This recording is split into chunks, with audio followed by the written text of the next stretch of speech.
mais uma parte da história de Aladim e a Lâmpada Maravilhosa? Sempre no final de cada parte fica uma interrogação. No final da quinta parte, a história nos deixou pensando: será que a mãe de Aladim vai conseguir estar à frente do sultão e falar com ele em sua próxima ida ao castelo? Saberemos agora com vocês a sexta parte dessa história. Na manhã seguinte, apressou-se ela com o presente, a fim de estar a tempo no palácio do sultão. Mas encontrou a porta fechada. Soube pelos guardas que só de 2 em 2 dias havia reunião do conselho. Assim, voltou para casa, levando ao filho essa notícia. E Aladim precisou armar-se de paciência outra vez. 6 vezes foi a mãe de Aladim à reunião do conselho, sempre postando-se à frente do sultão, mas sem coragem para se adiantar ou proferir uma palavra sequer. Provavelmente teria ido outras 100 vezes, não fora o sultão a perceber-se de sua presença por si mesmo. Após uma das audiências, o sultão, ao retornar aos seus aposentos, disse a seu grão-vizir: Vizir, desde algum tempo, em cada audiência, tenho reparado uma mulher, sempre parada à minha frente. Traz algo nas mãos, embrulhado em linho. Fica ali até o fim da audiência, mas não diz uma palavra. Sabes tu o que ela pretende? O grão-vizir sabia tão pouco sobre a mãe de Aladim quanto o sultão, mas não quis ficar em dúvida com a resposta e por isso disse: Senhor, é comum as mulheres queixarem-se de coisas as mais insignificantes. Talvez esta queira fazer queixa do marido ou de algum parente. Quem sabe se alguém lhe vendeu farinha estragada ou lhe deu algum outro prejuízo? O sultão não ficou satisfeito com a resposta do grão-vizir e lhe ordenou que na próxima reunião chamasse a mulher, pois queria ouvi-la. O grão-vizir beijou a mão do sultão, colocando-a depois sobre sua própria cabeça. Isso significava estar decidido a deixar-se decapitar, caso não pudesse cumprir a ordem. Na audiência seguinte, lá estava a mãe de Aladim. Já se acostumara a essa incursão. Por amor ao filho, faria tudo para obter um resultado. Colocara-se, pois, novamente defronte ao sultão. Este, vendo-a, comovido pela sua paciência e perseverança, disse ao grão-vizir: Vizir, ali está a mulher da qual lhe falei há poucos dias. Manda-a vir até mim. Devemos ouvi-la, a fim de tomar conhecimento do que deseja e resolver seu caso. Imediatamente o grão-vizir se adiantou, fazendo à mulher um sinal para chegar mais perto. Ela seguiu-o e, a exemplo do que vira as outras pessoas fazerem antes, tocou com a testa os degraus do trono. Ficou nesta posição até que o sultão lhe falou: mulher, já a tenho visto nessa sala do conselho. Ficas do começo ao fim da reunião, sem me proferir uma palavra. Dize-me agora, que assunto te trazes aqui? A mãe de Aladim prostou-se novamente no chão. Beijou os degraus do trono, desejando as bênçãos do céu para o sultão. A seguir, levantou-se e disse: Augusto soberano, tenho uma solicitação a fazer, mas antes de apresentá-la, quero pedir-vos perdão pela minha incrível audácia. E ele, tão inusitado, que me faz estremecer diante de vós. Tenho enorme receio de apresentá-lo a vós. Para lhe dar segurança e liberdade de falar, o sultão ordenou que o deixassem a sós com a mulher e o grão-vizir. Depois disse-lhe para falar sem susto. A mãe de Aladim, contudo, ainda estava assustada. Queria pôr-se a salvo do real rancor que ela temia explodir após seu singular pedido. Senhor, disse ela, peço-vos humildemente, concedei-me antes vossa misericórdia e vosso perdão. É certo que considerareis meu pedido insensato e ofensivo. Seja o que for, respondeu-lhe o sultão curioso, eu te perdoarei. Não te atingirá o mínimo castigo. Pode falar sem medo.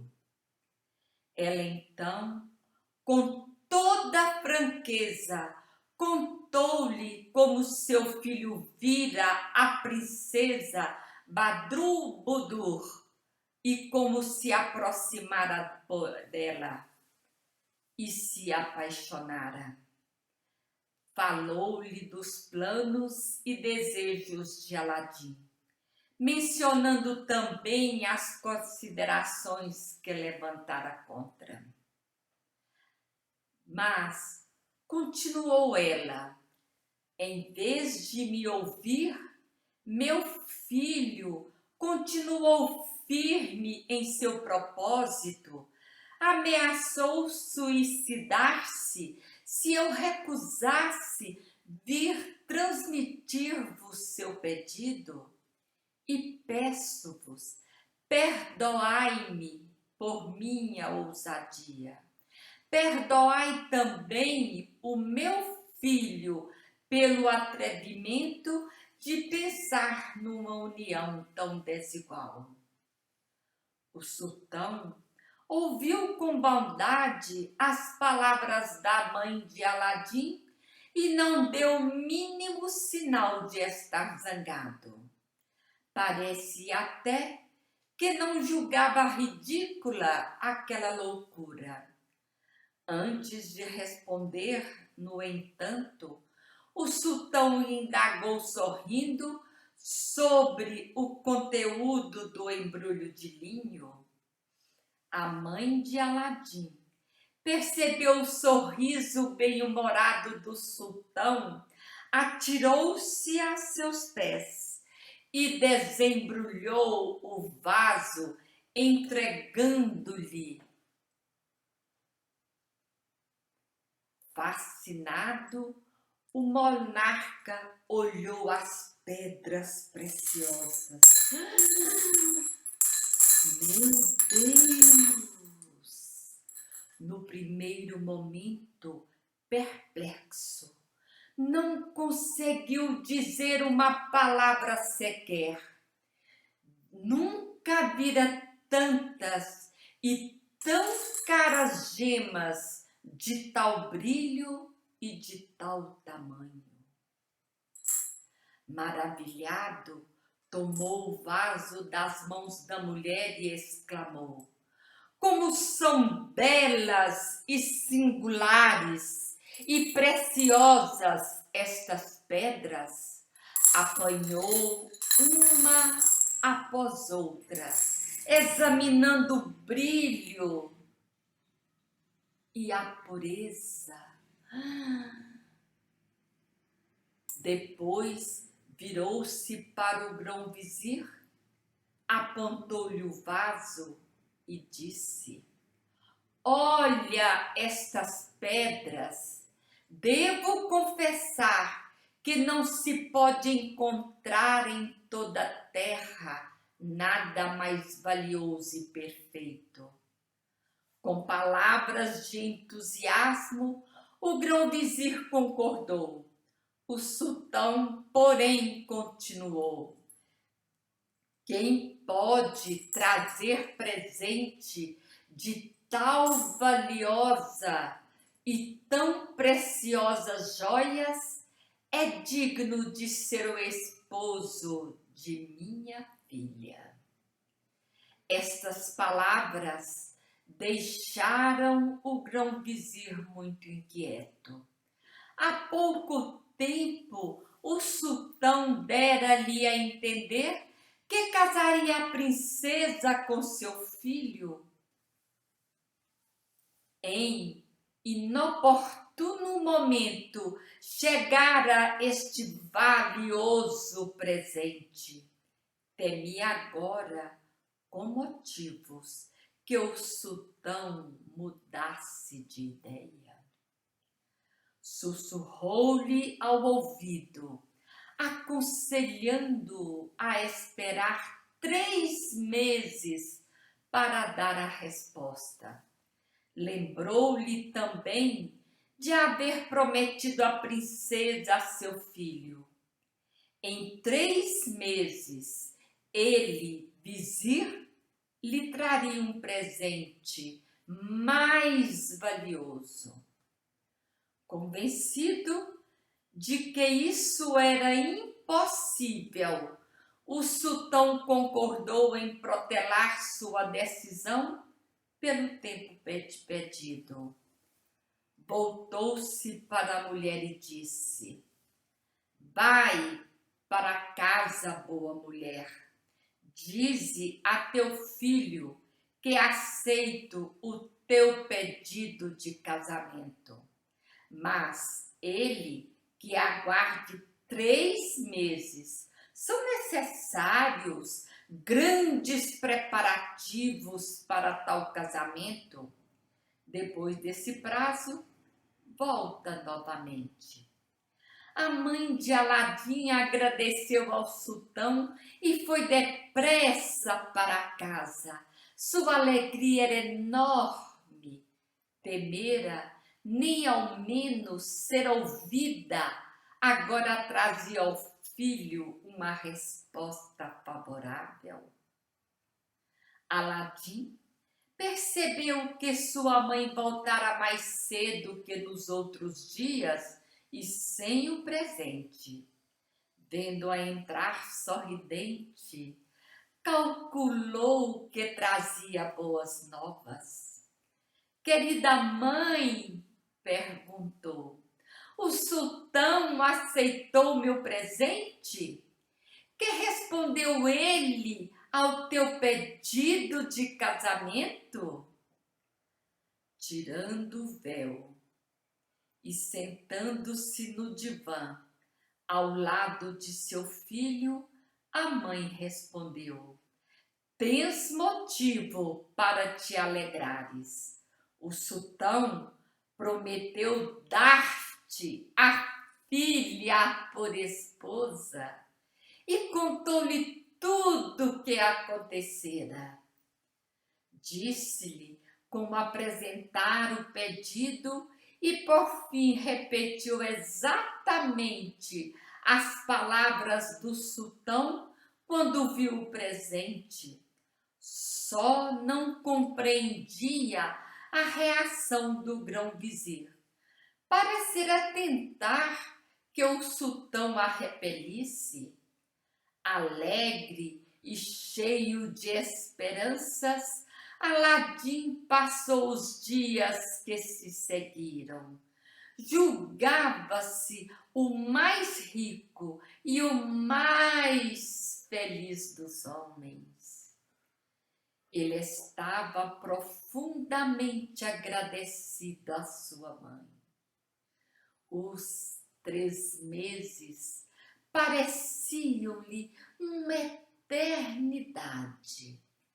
Apesar da palavra do sultão ser um penhor seguro, assim mesmo Aladim contava as horas, os dias e as semanas. 2 meses do prazo fixado já se haviam passado. Certa noite, a mãe de Aladim percebeu que não havia óleo para as lâmpadas. Foi comprá-lo.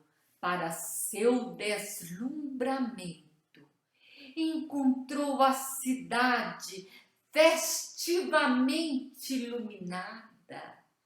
Cada habitante enfeitava sua casa com grinaldas e flores, tentando cada um sobrepujar o vizinho em beleza e luxo. Pelas ruas passavam pessoas com trajes festivos e em seus semblantes transpareciam felicidade e alegria. Dignatários da corte a cavalo percorriam a cidade. Por toda parte haviam marchotes acesos e lâmpadas. Ao chegar ao mercado de óleo, perguntou-lhe a razão daquela festa. De onde vens, cara senhora? Replicou o mercador. Realmente não sabes que a princesa Badrulbudur se casa com o filho do grão-vizir? Sairá logo da casa de banhos. Estes senhores se reuniram para levar em cortejo de honra até o palácio. Ali terão sequência os festejos. A mãe de Aladim não quis escutar mais nada. Consternada, correu para casa. Lá, encontrando o filho muito sossegado. Não estava preparado para esta notícia tão terrível. Meu filho, exclamou ela da porta, está tudo perdido. O sultão não manteve sua palavra. E por que não haveria de manter? Contradisse Aladim. Quem te afirmou tal coisa? Ainda hoje, replicou a mãe, a princesa se casará com o filho do grão-vizir. A cidade inteira está enfeitada, só se fala nisso. E ela relatou-lhe tudo o que vira e ouvira. Aladim não pôde mais duvidar da verdade. Diante da notícia, o moço parecia fulminado por um raio, mas recuperou-se logo. O seu primeiro pensamento foi para a lâmpada Só ela poderia ajudá-lo agora. Sem dizer uma palavra de insulto ao sultão ou ao grão-vizir, Aladim replicou: querida mãe, creio que o filho do grão-vizir não será tão feliz quanto espera. Mas não falemos disso. Traze o jantar, depois irei para meu quarto. Tudo correrá bem. A mãe de Aladim compreendeu que o filho tinha em mente utilizar a lâmpada maravilhosa para impedir o casamento da princesa e não se enganou. Após o jantar, o moço foi até seu quarto, fechou a porta atrás de si, apanhou a lâmpada e esfregou-a. Num abrir e fechar de olhos, apareceu o gênio que lhe disse: que pedes? Sou teu servo e de todos quantos tenham esta lâmpada nas mãos. Eu e todos os outros escravos da lâmpada te obedeceremos. Escuta, disse Aladim, até agora tens atendido meus desejos quanto às refeições. Desta vez tenho outra incumbência para ti.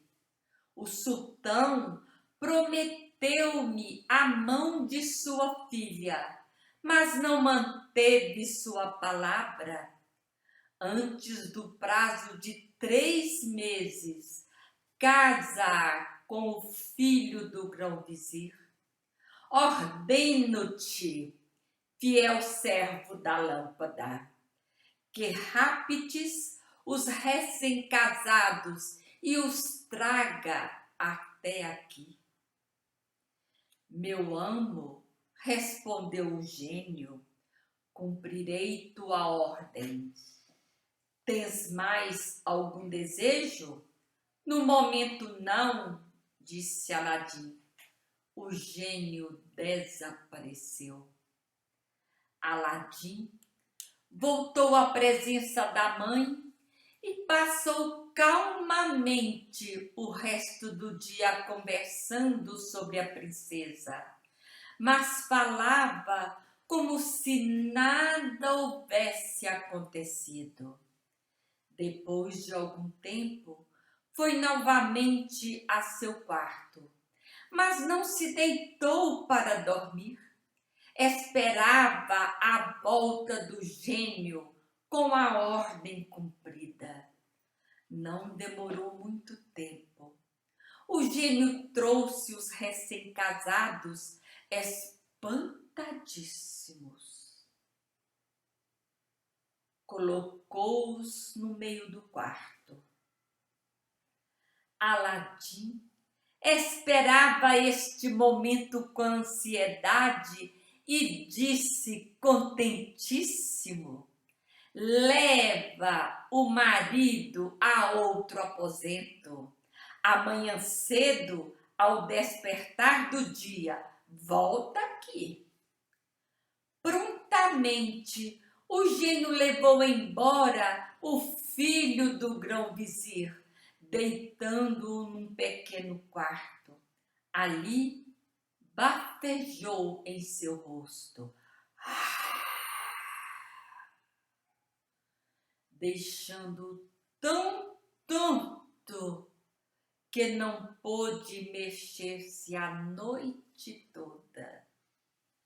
Aladim estava feliz por ver a princesa tão perto e manteve respeitosa conversa, dizendo-lhe em tom afável: não tenhas medo, augusta princesa, estás em segurança, nada te acontecerá de mal.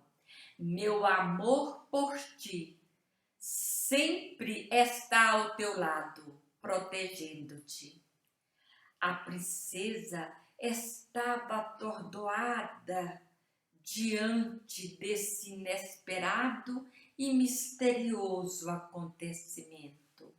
Mal ouvia as palavras de Aladim e de tão perturbada não podia articular palavra.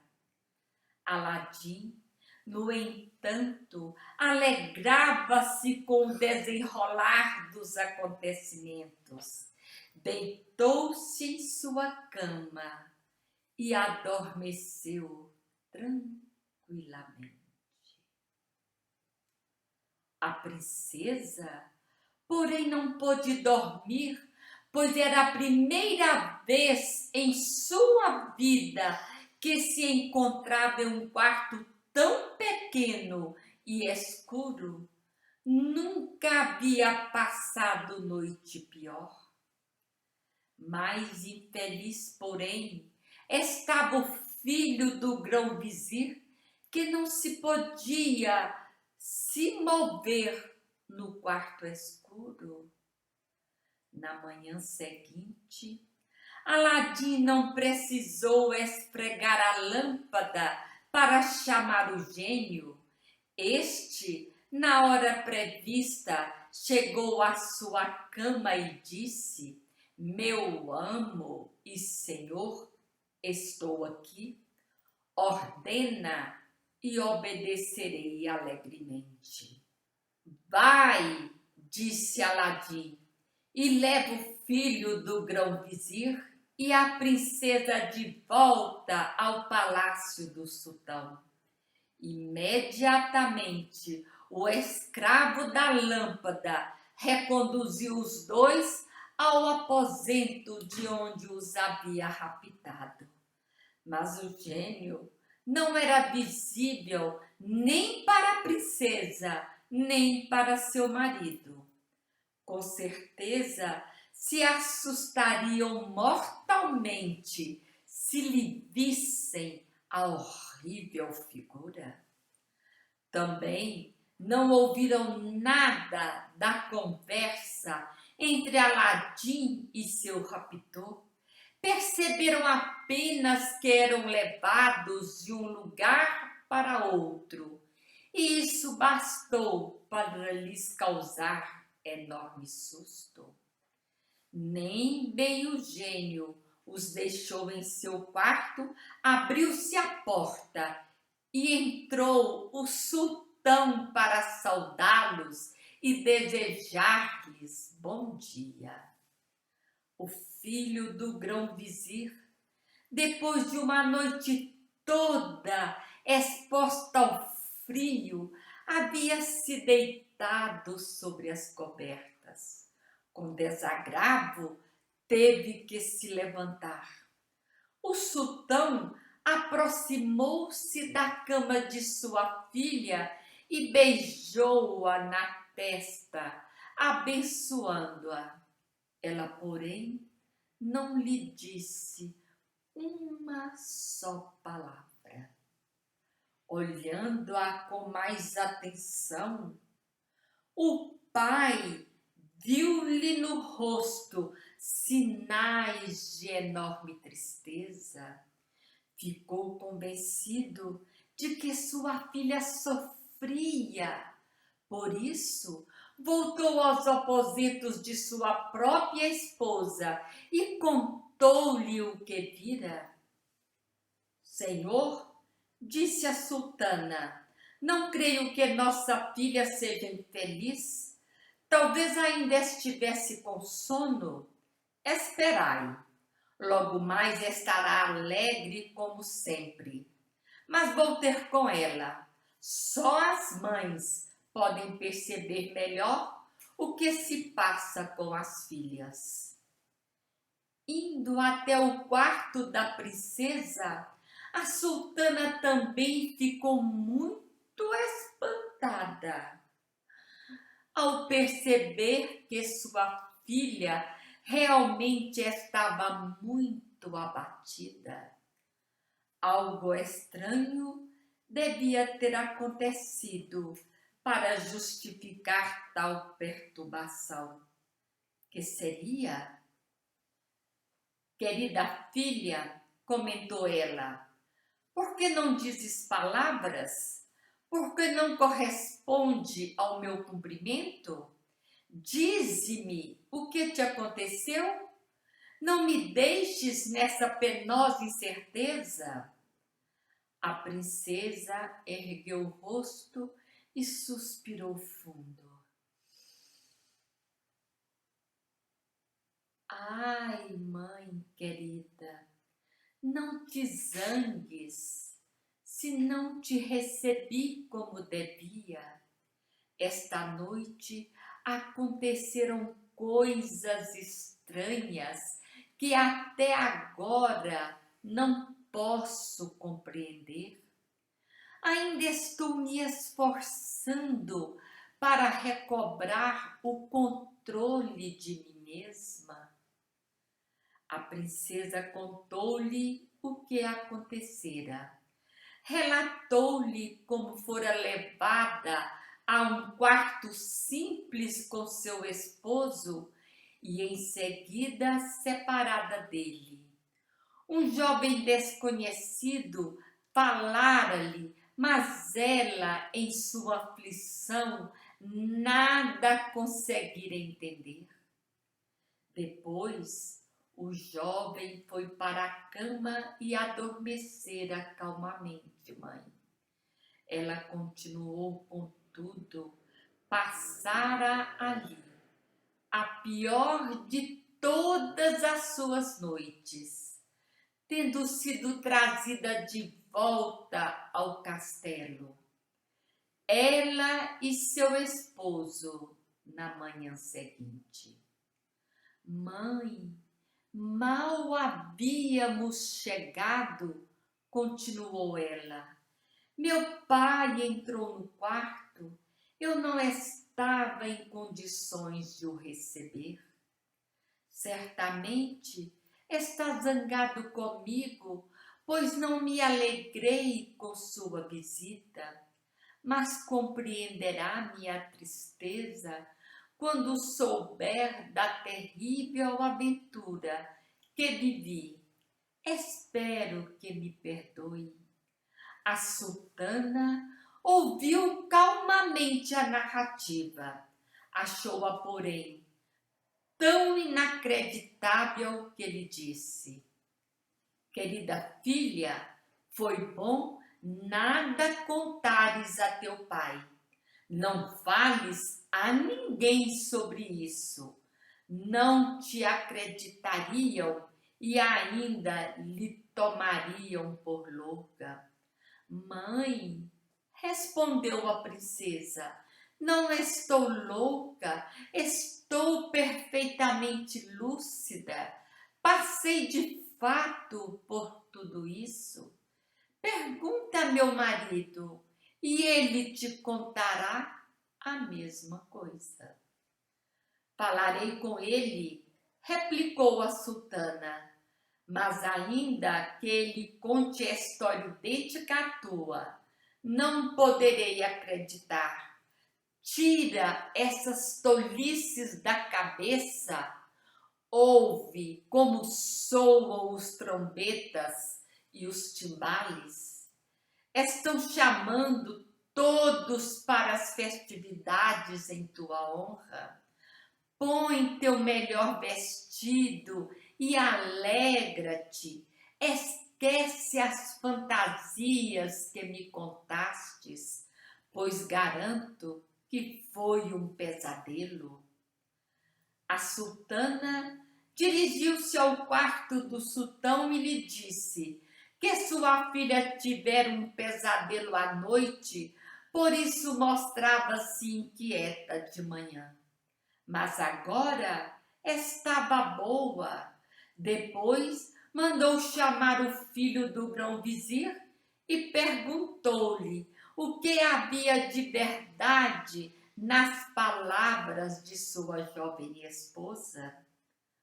Com medo de perdê-la, relatando a verdade, O moço afirmou de nada saber.